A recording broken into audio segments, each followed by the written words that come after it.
अध्यक्ष महोदय, मला आपल्या अनुमतीने सभागृहाला आणि सन्मान्य सदस्य महोदयांना या ठिकाणी माहिती द्यायची आहे की एकंदर जे काही लाडकी बहीण योजनेचे रजिस्ट्रेशन फॉर्म्स जे आलेले होते ते साधारणपणे 2,63,83,589 इतके फॉर्म्स होते आणि यापैकी साधारणपणे 2,43,82,936 इतके फॉर्म्स हे विभागाने ग्राह्य धरले। ज्या आकडेवारीचा 26 लाखाचा आपण उल्लेख केला ती क्रॉस व्हेरिफिकेशनसाठी माहिती व तंत्रज्ञान विभागाकडून ज्या आकड्यांचा आपण उल्लेख केला ती आमच्याकडे विभागाकडे प्राप्त झालेली होती।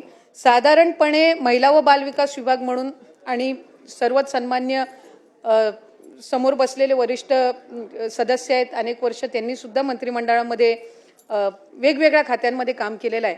एखादा विभाग ज्या वेळेला एखादी योजना आणतो त्यावेळेला दुसऱ्या विभागाच्या डेटाचा त्यांच्याकडे ॲक्सेस नसतो, तो आपल्याला त्या विभागाकडून मागवायला लागतो।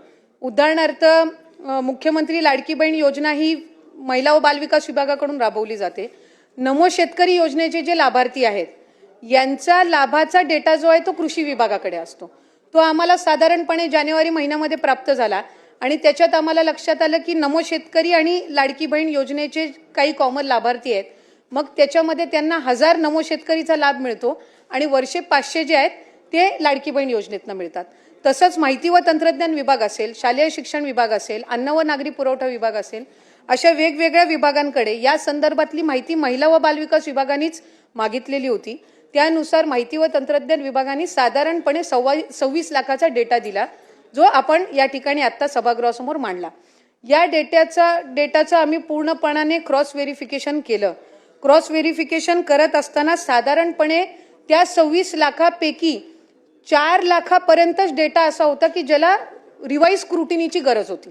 बाकी सगळे जे होते हे पात्र लाभार्थी होते, त्यामुळे त्यांना त्या पद्धतीने लाभ सुरू आहे।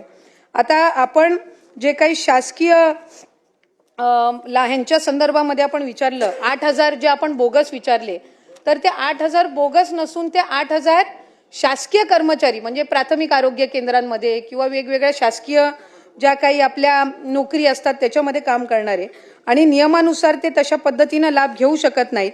म्हणून या संदर्भातलं आम्ही सगळ्या जिल्हाधिकाऱ्यांना एक पत्र लिहिलं आणि त्याच्या रिकव्हरीचं काम त्यांच्याकडून साधारणपणे गेल्या 5-6 महिन्यापासून सुरू आहे। म्हणजे मी इथे सांगलीचं सुद्धा आपल्याला उदाहरण देऊ इच्छिते की सांगलीमधले सुद्धा प्राथमिक आरोग्य केंद्रामधले किंवा इतर शासकीय याच्यामध्ये काम करणारे जे आहेत त्यांची सुद्धा रिकव्हरीची जी काही प्रक्रिया आहे ती त्या ठिकाणी 10,500 असतील, कोणाचे 4,500 असतील, म्हणजे ज्या महिन्याला त्यांना वितरित झाले त्यानुसार आहे आणि ही प्रक्रिया साधारणपणे 2 महिन्याच्या कालावधीमध्ये सगळ्या जिल्ह्यांची पूर्ण होईल। आता 12,000 जे आपण पुरुषांचं म्हटलं तो खरं तर आकडा साधारणपणे 12 ते 14,000 मध्ये येतो।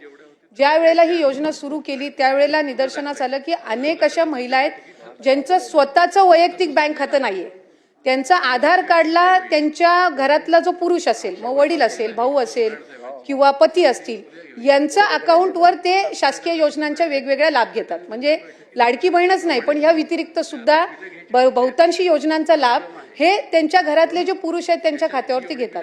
त्यांचं स्वतःचं स्वतंत्र खातं नसल्यामुळे त्यांच्या आधार कार्डला सुद्धा अनेक पुरुषांचे म्हणजे घरातल्याच पुरुषांचे अकाउंट हे त्यांनी लाभासाठी दिलेले होते।